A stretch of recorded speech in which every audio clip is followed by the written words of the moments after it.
and we design our channels on the basis of these two theories. Now, first of all, let us understand the theory, right? So let me give you one, you can say, example.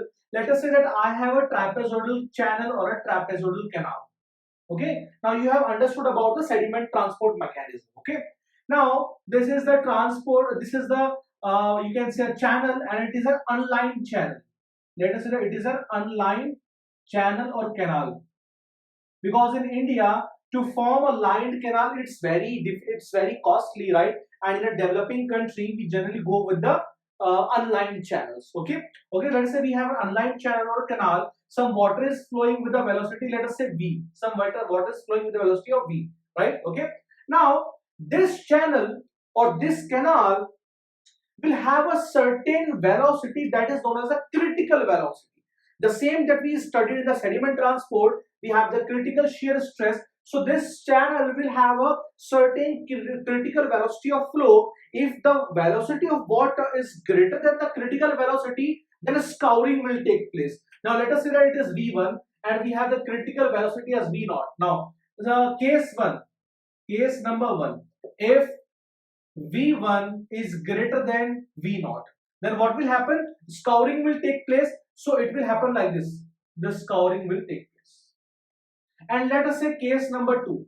In case number 2, let us say that we have V1 smaller than V0. If V1 is smaller than V0, if the particle velocity is very small, what will happen? Due to their self weight, slowly they will settle down, right? So if V1 is less than V0, that is, this was our channel, after some time, so the siltation will take place. These are the particles, they will settle down, siltation will take place. So we must have a velocity, that is the V0, for which we should design the channel, right?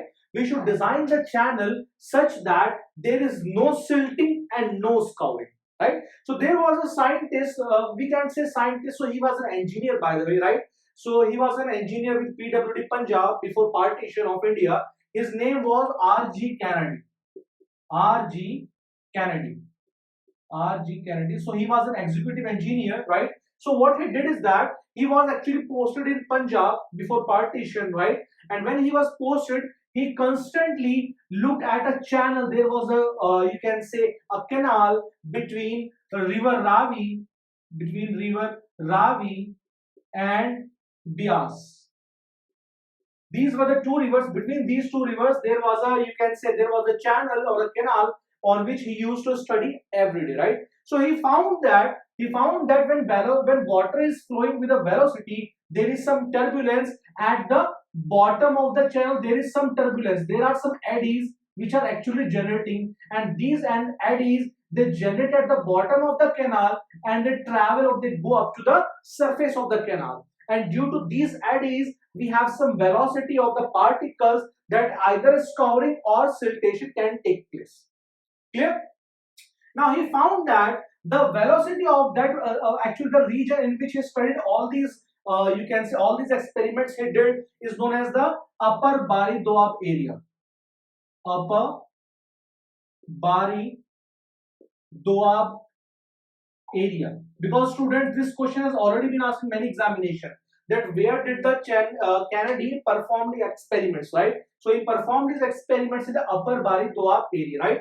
Doab in Hindi, in Doab means area between two rivers. So what were the two rivers? Ravi and Bias, right? Okay, okay. So he performed his experiments. Now, what he came out with a conclusion that there is a velocity that is known as the critical velocity. It is actually given by C1 into Y. Y is the depth of flow. Y is the depth of flow. C to Y raised to the power C2. And he gave us two constants where C1 was given us as 0.55 and C2 was given to us as 0.64, right? So 0.55 and 0.64. So and this equation actually becomes that critical velocity, it is actually equal to 0.55 y raised to the power 0.64. Clear? So when he was posted in Punjab, so he calculated a lot, he did a lot of calculation, but then people came to him and told him that this theory is not valid for other channels. So whatever he did, it was okay. So this was valid for this river only, right? Upper Bari Doab area only. But this theory was not valid for other areas of India, right? So what he did is that he again came out with a term known as the critical velocity ratio m. So he gave us a critical velocity ratio m, and he after some time he said that this velocity it is actually equal to 0.55 into m is the critical velocity ratio, into y raised to the power 0.64. So he gave us this final expression, and he told us that this is actually valid for every channel, every canal throughout India, where the value of m it will be equal to 1 for the upper Bari Doab area, or generally for northwest India. For northwest Indian rivers, this is valid.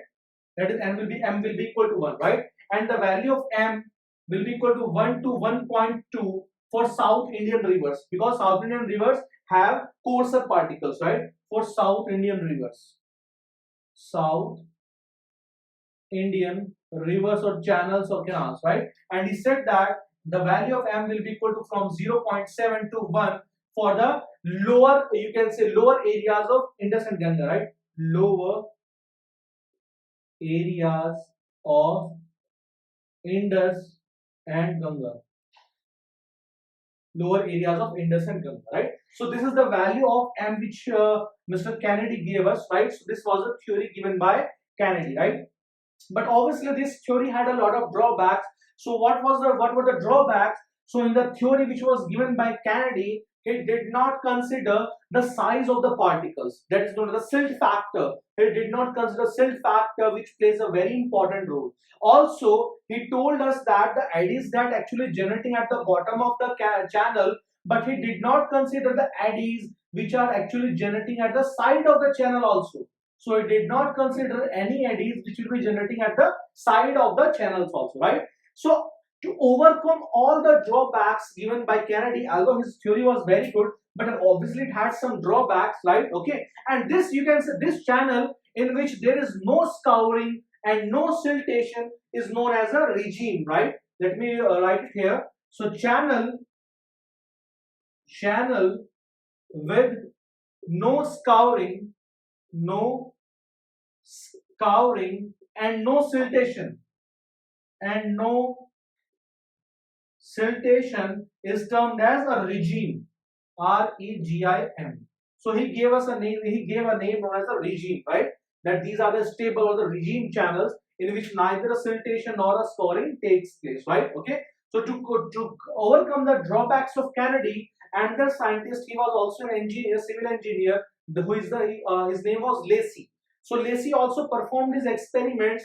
He also performed his experiments and gave us his theory, that is known as the Lacey's theory, right? So let me rub this. Now let us come to the Lacey's theory, right? Now let me rub this.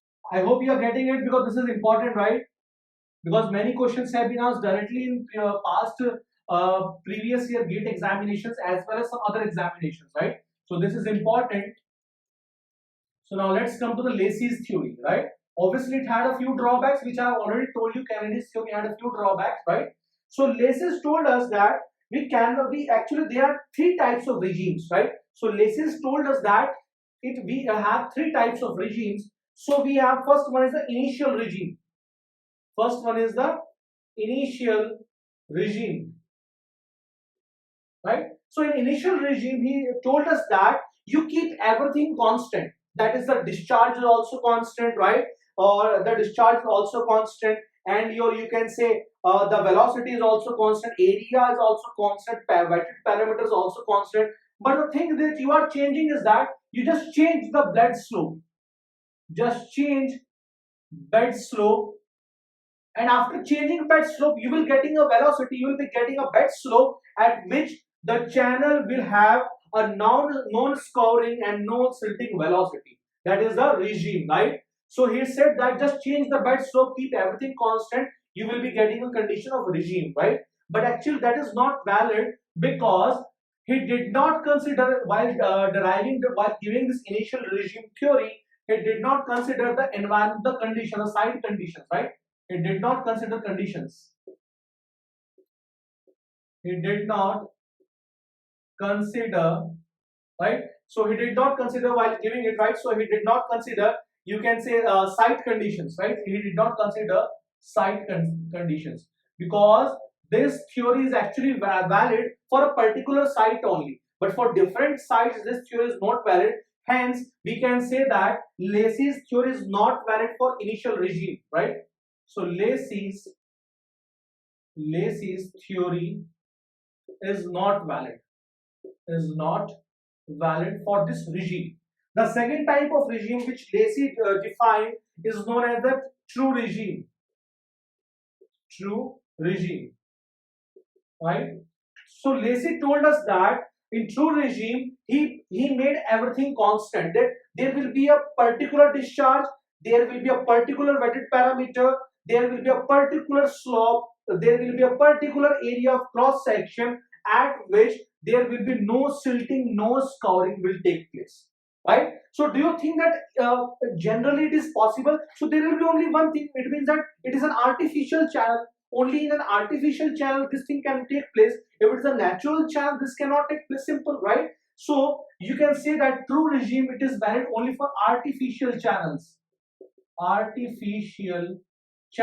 This is valid for artificial channels, right? So for artificial channels, we can have a particular discharge, a particular wetted parameter, a particular area. We can all those things. There are particular values for which there is no scouring, no siltation takes place, and those channels or that condition is known as a true regime. So we say that Lacey's theory is valid for true regime if and only if it is an artificial channel, right? Okay, so Lacey's theory is valid. Let me write it here. So Lacey's theory is valid for this type of regime. Clear? We have third type of regime, that is known as the final regime. Right? We have third type of regime, that is known as the final regime, right? So in final regime, what we are doing is that we are changing everything. You can change everything. You can change your area, you can change your wetted parameter, you can change your slope, you can change everything, but you have to adjust. You have to adjust discharge, right? So you have to adjust discharge and a factor known as the silt factor, that will telling you, right? A factor which depends upon the silt. So just adjust discharge and silt factor, so you will be getting a condition, or you will be getting a velocity in which you have the no scouring, no siltation will take place, right? So this actually looks more, you can say, practical actually, right? So there will be a particular discharge and particular silt factor, right? You have to adjust these two. Other things we can value, right? So Lacey's theory is also valid for this also. So Lacey's theory is valid, right? So Lacey's theory is valid for this also. So sometimes, not sometimes, many times in examination, this has been asked that Lacey's theory is valid for number 1, initial regime only. Number 2, true regime only. Number 3, final regime only. Number 4, both true and final regime. The correct answer will be both true and final regime. For these two regimes, the Lacey's theory is actually valid. Clear? Now let's move forward. Let's move to the designing part. So actually Lacey gave us a lot of, you can see, formulae, right? When designing any channel, any canal with the help of Lacey's theory, so Lacey gave us a lot of formulae, right? The first formula he gave us about the velocity. So Lacey told us that the mean velocity. So design steps as per Lacey's theory. So what we do is that first of all we determine the velocity. Or the mean velocity, right? That is actually equal to qf square divided by 140 raised to the power 1 by 6, where q is the discharge in meter cube per second. S is a factor known as the silt factor. And dear student, this is very important, silt factor. It is given by 1.76 under root of d/mm. What is d? D is the average size of the particles in mm, right? So that is f. 140 is constant, 1 by 6 is constant discharge, right? So we'll be getting velocity in meters per second. So first step is to determine the velocity or the mean velocity in a particular channel. Clear? Now the second step is to determine the hydraulic mean radius. The second step is to determine the hydraulic mean radius. If you remember your fluid mechanics, so hydraulic mean radius is area upon wetted parameter generally given by R, right? So hydraulic mean radius by Lacy's theory is given by 5 by 2, right? So 5 by 2 into V square divided by F, where again F is the silt factor. Again F is the silt factor given by 1.76 root dmm, and V is the velocity which we have just got it, right? We have just got it here. So we will also determine the hydraulic mean radius also for a particular channel, right? The third step is to determine the area, determine the area of the channel, and we know that the area of channel is given by discharge divided by velocity. So we know the discharge, we know the velocity, we can determine the area. And if you are considering a trapezoidal channel, right? So the trapeze, this is the width B, this is width B. So this is n ratio 1 or 1 ratio n, right? One vertical and horizontal, right? So the cross section area, if you remember in fluid mechanics, it is given by B plus Ny, right? So B plus Ny, y is the depth of the channel, right? So B plus Ny into y. So this is the area given by a area of cross section of a trapezoidal channel. In fluid mechanics, you must have done all these things, right? So it is actually equal to B plus Ny into y. Clear? Okay, y is the depth of the channel. So third step is determine the area. Now let us come to the fourth step. In fourth step, what we do is that we determine the wetted parameter.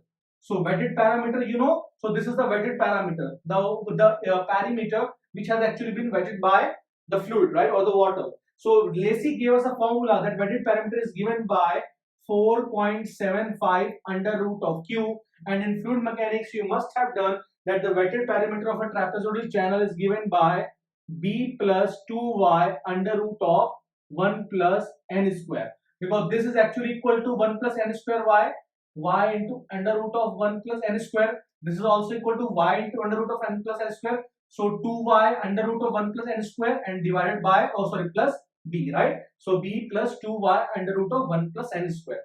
So that is how we determine the wetted parameter. The fifth step is, the step number 5 is to determine the slope of the bed. What's the slope of the channel? So Lacy gave us a formula that slope of the channel is given by silt factor divided by raised to power 5 by 3 divided by 3340 into q raised to the power 1 by 6. Q raised to power 1 by 6, where F is the silt factor 1.76 root dmm, Q is the discharge in meter cube per second, 3340 is a constant, right? Okay. Sometimes, okay, so these were the, you can say, design steps. So we have 5 design steps in the Lacy's theory, right? Now sometimes in examination, so a term known as the scouring depth is also asked, right? So what is the scouring depth? Scouring depth.